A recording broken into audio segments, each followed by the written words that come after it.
Hi there, my name is Joseph Kulik, and this is my talk, A Grounded Theory of Accessible Game Development for Game Accessibility Conference 2022. So just to provide you with a little bit of background about myself, I am a IGGY PhD student at the University of York, supervised by Paul Cairns and Jen Beeston. Previously, I was also working as a games user researcher at a company called Player Research, where I had the opportunity to contribute to titles like Life is Strange 2, Onrush, and Surviving Mars. And on those projects, I was contributing in the capacity of a user researcher, so running things like usability playtest, a lot of mixed methods work, and a lot of qualitative data analysis. Prior to that work in the games industry, I have a background in psychology, where I have a bachelor's in psychology and a master's in clinical neuropsychology from Bournemouth University.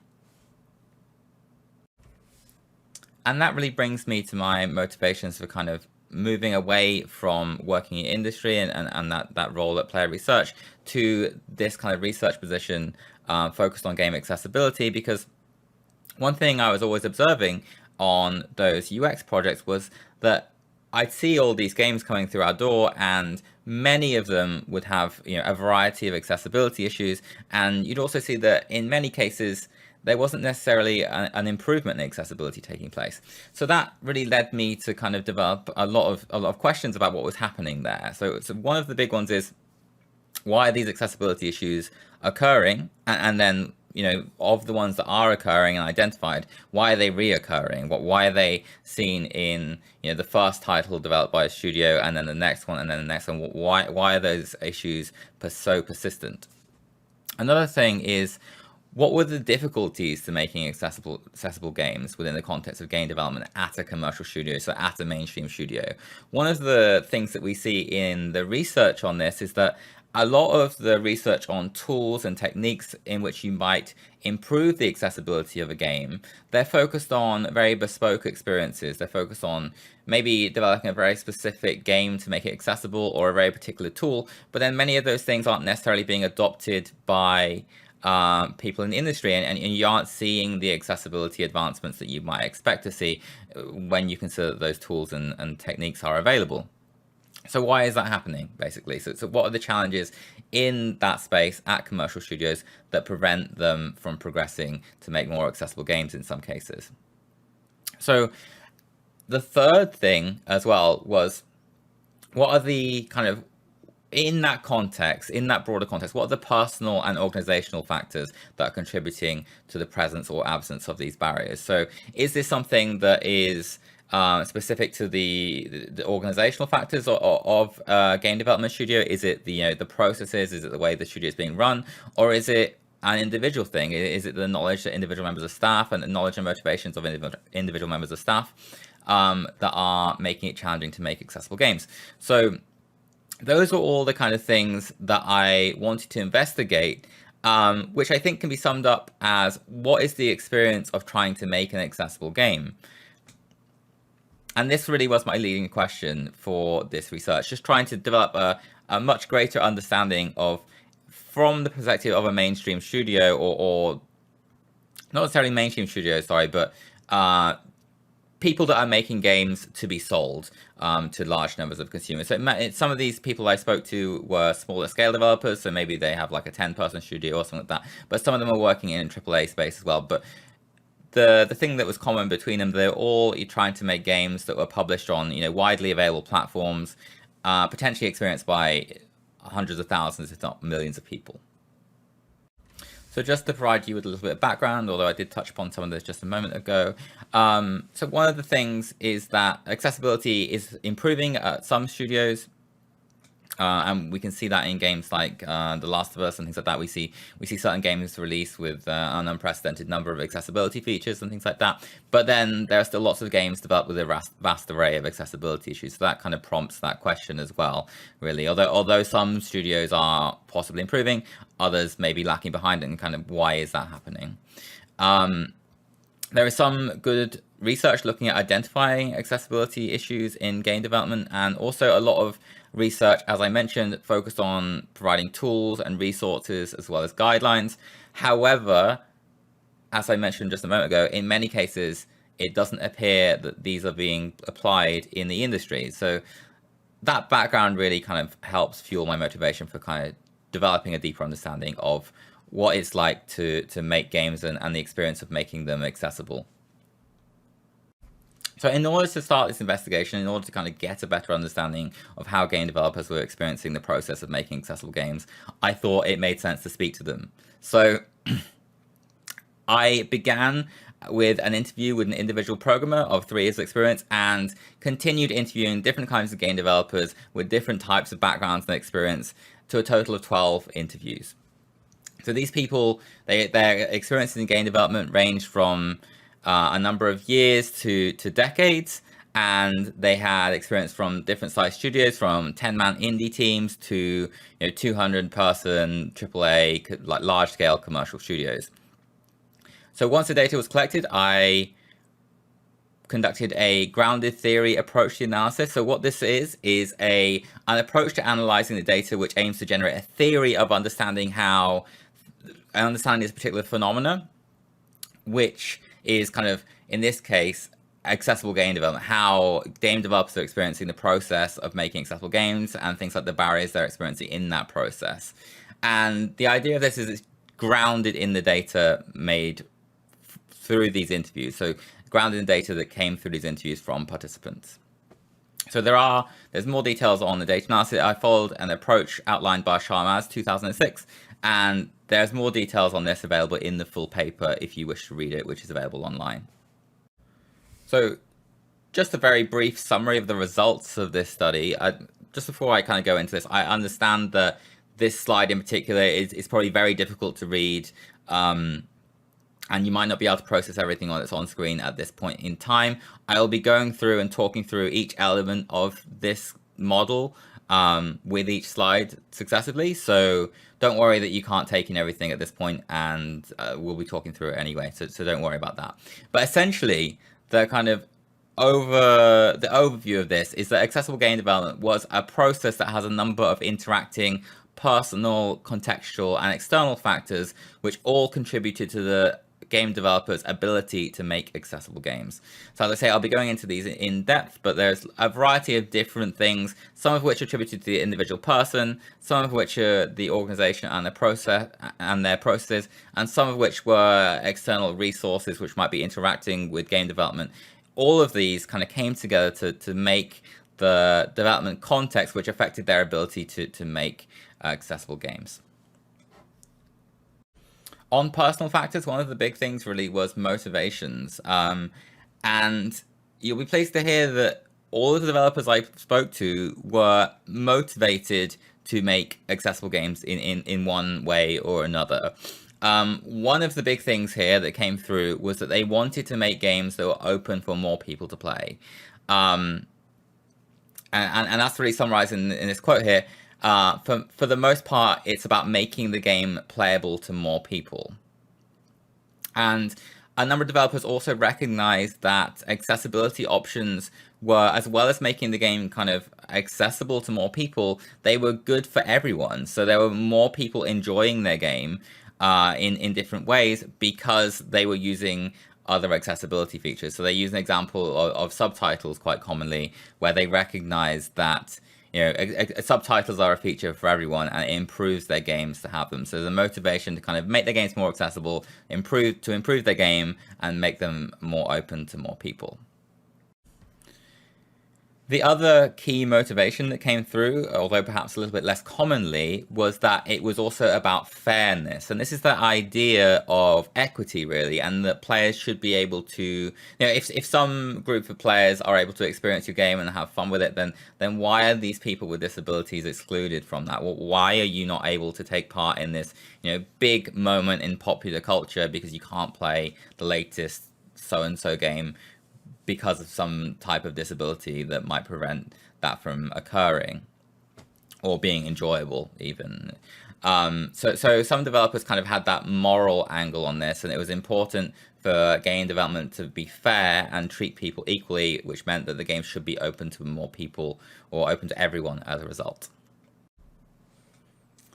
The other theme that emerged was that knowledge was a big factor in the kind of personal features that affected a game developer's ability to make their games more accessible. So the knowledge of an individual employee, the knowledge of an individual person was important in their ability to make accessible games.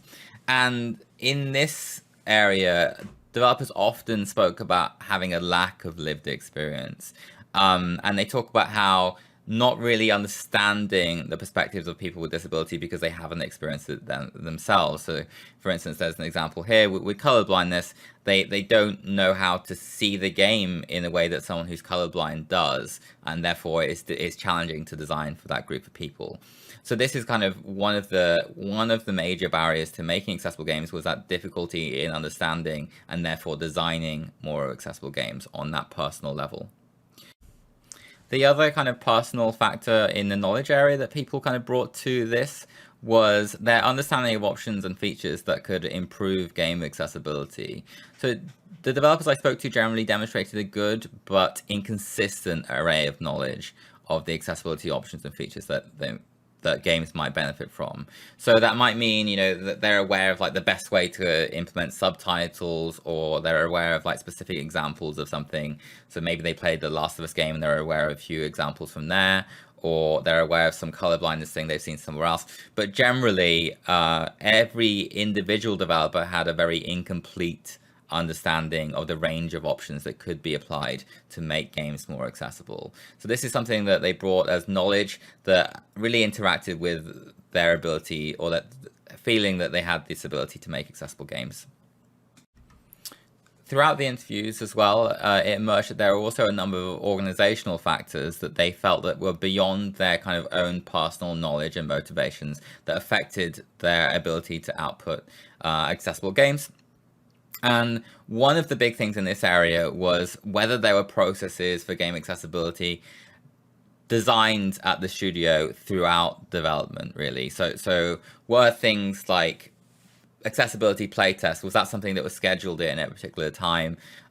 Did they have means in which to kind of perform accessibility reviews and check in on features and things like that? Did they have these processes in place so that they had a set way of tackling these challenges related to game accessibility?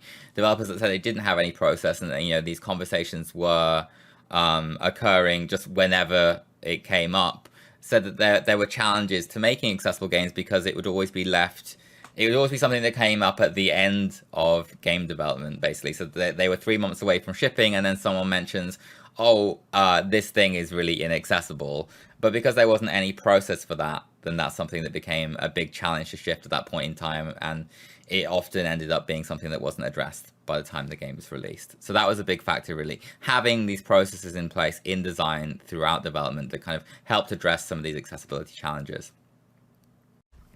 The other thing was this idea of having staff focused on game accessibility. And this really does tie in with the processes as well. But I think this came through as a separate thing because developers provided explicit examples of how in other areas, so say, you had an issue with a particular piece of code or animation, then you had this coding lead, this lead programmer or this animation lead that you could go to, and you knew who that was, and you could say, hey, there's something up with this, can you help fix this because I've got this other problem that's interacting with. But for accessibility, there wasn't necessarily anyone that they could explicitly go to resolve that issue. So it meant that those kind of things often didn't get said, or they were left on the back burner because they didn't know where they should be said. So they didn't know, what the pathway to raise those issues was. And the studios that said that they really found things like that worked was where they had individual people who had this kind of grassroots approach to taking charge of this accessibility responsibility in the studio. So you had things like accessibility leads that would emerge out of a natural interest in accessibility at these studios, and the studios had empowered them to kind of be this kind of central point of contact when talking about accessibility issues and things like that. So another major factor which really interacted with these other organizational factors was whether time and resources had been allocated to making the game more accessible as well. So it's one thing to have processes in place throughout development to make more accessible games. That might be guidelines and in principle the idea of doing something. And it's another thing to have staff that are allocated this responsibility for game accessibility as well. But if you aren't allocating the time and resources in terms of people and their expertise towards this effort to make the game more accessible, then it is very challenging to actually make any significant change and make the game more accessible. In this particular quote here, it talks about how, and the example from someone who was more experienced working in the studio as a game accessibility lead, it talks about how it was challenging for them to address accessibility changes at the end of game development because it was seen as additional work, and it's very difficult to kind of get that fit in with lots of different people. It's very difficult when that time hasn't been allocated to say, oh, there's all this mountain of extra work that needs to be done for game accessibility at that stage. So in addition to these personal and organizational factors, there were also external factors and external resources that developers mentioned were influential in some way in helping them make accessible games. So one of the big ones here was, or one of the significant ones, was knowledge from experts. So developers often spoke about how if they did want to make an accessible game, they would often refer to knowledge from outside people, such as people making accessibility guidelines on what kind of things they might be able to do to make their games more accessible. So that's definitely something that out there that is helping, that is influential, particularly on the people who are already working towards making their game accessible, particularly for the people who already have those organizational processes in place, where they're thinking about, how can we approach making this game more accessible? What can we do? Then they're looking towards these guidelines and other features to try and bring those in. The other thing that was considered to be helpful was this idea of drawing insights from the experiences of people with disabilities. So this really ties back to the idea that game developers recognized that they didn't have the lived experience. They didn't have the knowledge of what it was like to experience these disabilities while playing their games to really be able to comfortably design them. So they felt that they needed to kind of draw insight from people with disabilities when designing their games. So that's definitely something that was seen as something that could be very helpful, and developers are often speaking about, oh, the next accessibility playtest and things like that, or the next accessibility feedback session. That's how we would approach making changes and making the game more accessible. However, with that said, this is actually something that wasn't altogether common. While there was a recognition that player experiences from people with disabilities were valuable, it wasn't altogether common that game development studios had the process in place to really collect this feedback and feed it into making more accessible games. Another factor the game developers occasionally felt was helpful in their ability to make accessible games was legislation as well. And this is something maybe that isn't necessarily popular because it's this idea of forcing people to make accessible games, but it's worth noting that some game developers did say it was something that made people listen. There are certain people in game development when you're pitching an idea for something who are more looking at this as a form of cost-benefit analysis, and in those conversations, when you begin to say, hey, this is a legal requirement, we have to do this, then the legislation is meaningful in encouraging those changes in those instances. So throughout these conversations on these personal, organizational, and external factors that contributed to the accessible design of a game were these common barriers to accessible design. So linked to many of these different things, or linked to multiple of these things, were these barriers that you commonly see in studios that made it more difficult for them to make accessible games. So for instance, not having enough time and money to focus on game accessibility was directly tied to the organizational property that developers as a studio needed to allocate time and resources towards making their games more accessible. A lack of development tools was something that came through from game developers, and this was the idea that within their studio they wanted to do things like add subtitles, or they wanted to do something like add a colorblind mode, but no one in their studio had developed those tools to do that. So it wasn't something that they could easily implement because they didn't have the tools in place to quickly make those changes.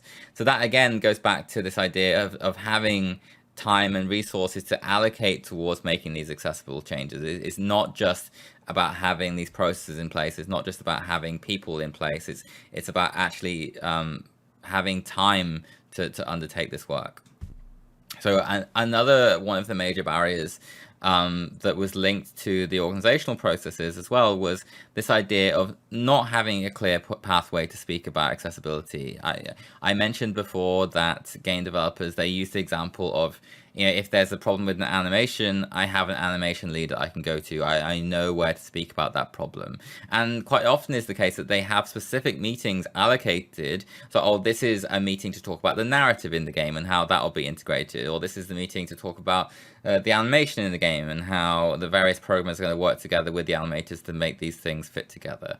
And without those pathways, without those people and particular spaces designated to talk about accessibility, it felt like they didn't know where to go. They didn't know where those conversations were supposed to happen, and they ended up being something that would be left to the wayside, really. So that's definitely one of the barriers that was linked to the organizational processes in particular. Not thinking about accessibility as a studio. Again, this ties in with this idea, these organizational factors, and this idea that this idea that if there aren't these organizational processes, they don't have this space to talk about accessibility. They don't have these processes to even go into the game and check, well, hey, have we made sure this portion of the game is accessible? Have we thought about subtitling? Have we thought about X? Without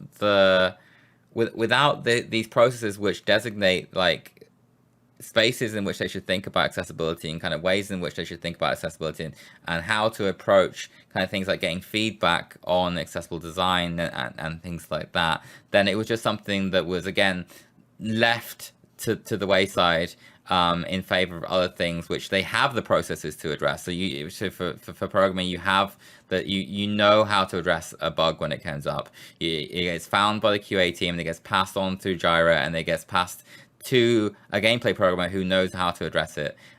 For game accessibility, that often wasn't the case. They didn't have the process, they didn't know how to have those conversations, and they didn't know where to address them when this presented as a barrier. And then tying into some of the organizational, some of the personal factors, worries that accessibility will disrupt the design intent. So this was something that occasionally came up as a barrier, and it was linked to knowledge about accessible design and the idea that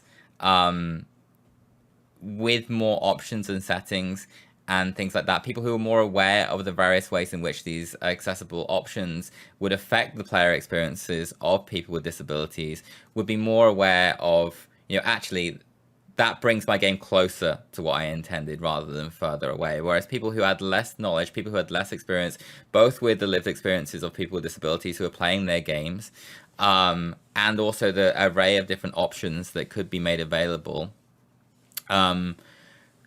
had more concerns about, but if we added that, wouldn't that ruin our game and things like that? Won't that spoil our game? How could we possibly make the game accessible when this is the exact way we meant it to be and things like that? An additional thing was, well, again, as I said, a limited understanding of the accessibility and options. So that was something that came through in game developers and their personal experiences.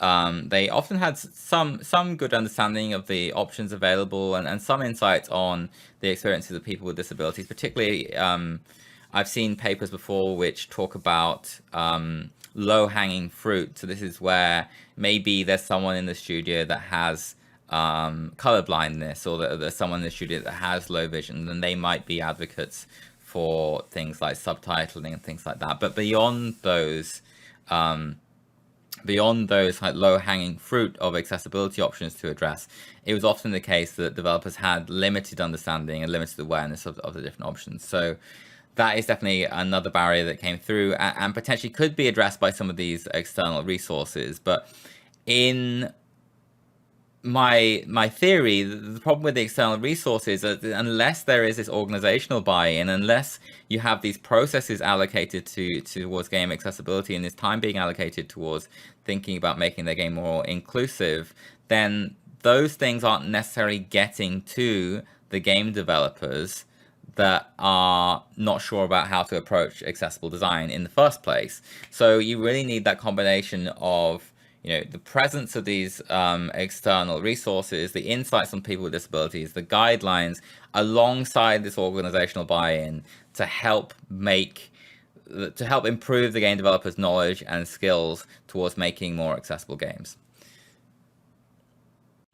So just to provide a few takeaways and a sort of summary of this research is that game developers generally want their games to be more inclusive. If you speak to individual game developers, they generally have an interest in wanting their game to be open to more people and for more people to kind of enjoy what they're producing. However, these game developers are also people that recognize they have significant gaps in their knowledge on the kind of options for accessible design, and also a limited understanding of the lived experience of people with disability. And as such, they face a number of challenges to making accessible design decisions, which in turn make the game more inclusive. The other thing was that connections and feedback from players, and this ties directly into that really, has the potential to contribute positively towards accessible design. This was something that ties in with the things that developers said they had difficulty with, but they also recognize that a big point that could alleviate that, or that was valuable for them, was this idea of getting feedback from people with disabilities and getting some of those insights so they could kind of have a better understanding of the lived experience of playing their games and start making the right decisions to make their games more inclusive. The other thing on the organizational level was that having people in the studio dedicated towards accessible design was something that people felt was tremendously helpful. There was this persistent theme of, there wasn't the right person to speak to about the accessibility issues. I didn't know, I was aware of these problems, but I didn't know where to go with this issue. And then from people who had studios that had those people, they said that they felt that they knew where to go with this problem. They knew what to do. They recognized an accessibility issue here. They take it to this person, and there would be a pathway to push towards a solution for that. Even if it wasn't always the perfect solution, they knew what to do with that information. It wouldn't just be something that was completely ignored and lost. Another big thing that really sounds quite obvious when you say it out loud is that in order to make accessible games, you need to allocate resources and time towards it early on and throughout development. It's impossible to make an accessible game if you're either not going to think about it at all, or you're just going to think about it late in development. It becomes the case that the workload to make those accessibility changes is too high, and it also becomes the case that it could have been something that was actually an easy fix early on if it was at the conceptual stages, if you hadn't designed the thing that way, if you considered the inclusivity of the game earlier on. So early and throughout development is essential to make accessible games. Legislation mandating accessible design can be effective for certain people. I know people don't like the idea of being forced to make accessible games, but this is something that came through as being able to convince certain key stakeholders that maybe weren't convinced through other avenues. Additionally, the kind of big thing here is that it's essential, if you're trying to help a studio make more accessible games, that you take a multi-pronged approach, looking at all the individual things such as personal motivations and knowledge of staff, organizational factors such as processes in place, and external factors such as insights on people with disabilities and how those can be leveraged to trickle down through the studio into processes, into knowledge, to help the entire studio understand and enact the processes to make their games more accessible. And while that's a summary of my research so far, I'm going to speak very briefly about kind of my next project and my future research. And that really aims to address some of these potential thoughts, especially with regards to kind of these barriers towards making accessible games that are linked to developers' knowledge and understanding of the options for accessible games, well, for making the games more inclusive, and particularly how certain features such as the lived experiences from people with disabilities, how does that trickle down through a studio, through organizational process to help game developers up their knowledge, and how does that manifest in, or does it manifest in their ability to improve the inclusivity of their games? So something that I'm looking at the moment is a diary study with people with disabilities. So what are the natural experiences of play that people with disabilities are having, and how can those experiences be fed into a major studio to help them understand the lived experience of disability and the lived experience of interacting with their game on a daily basis and the experiences that those people have. How can that information be fed into a major studio to help game developers understand how to make their games more accessible? And is that an effective approach to making their games more accessible? Thank you very much for listening. That is actually the end of my talk. If you have any questions, I think there is a Discord chat or something like that where I'll be available to answer them. If you have any future questions as well, you can reach out to me on Twitter on ChronoJoe. Thanks for listening.